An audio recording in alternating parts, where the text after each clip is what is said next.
Hey guys, Brian here. Welcome back to the channel. And my son's in my lap right here because it's almost bedtime. But let's go over a few things. Like today's play, if you follow the Discord, Clock Out Capital Discord, I made around a little bit over just 600 bucks today. I didn't do too many plays. And that's also because of what I have like locked up.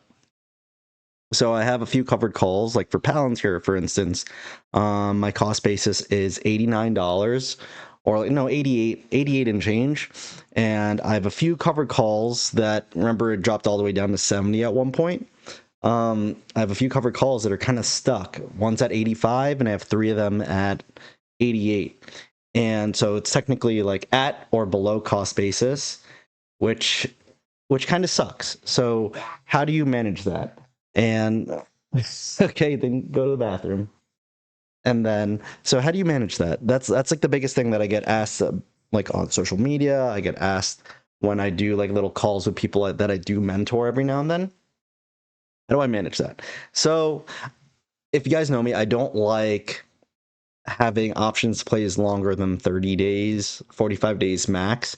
So, what I'm pretty much going to do is, luckily for us, like we're not like in a bull market.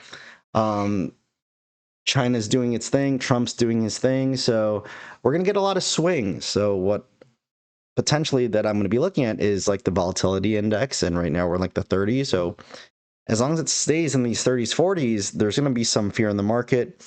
And when these stock prices drop down below cost basis again, then I'm going to roll back. I'll roll higher. I'll roll higher and try to get a credit out of it. Just these are out until like May 9th and May 16th, I believe. So it's I might have to hold them for like late May or early June, and that's it's kind of a little bit too long for my liking. But as long as I'm getting credit and then I'm above my cost basis again, I'm gonna feel really confident and comfortable with it, because then I know I won't be having a loss. Will I be sacrificing a little bit of premium?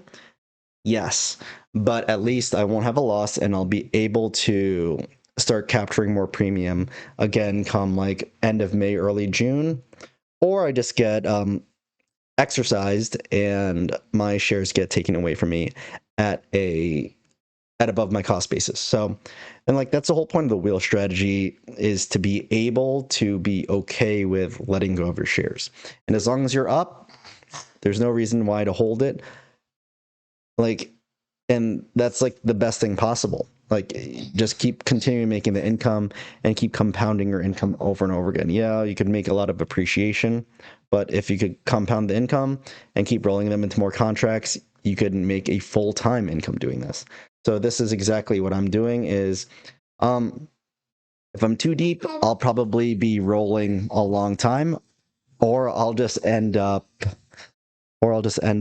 taking the L and buying back my option, buying to close, and then we'll go from there. But for right now, since I'm close with almost all of them, I'm going to roll upwards, up and out, and just keep letting the stock price chase my strike price.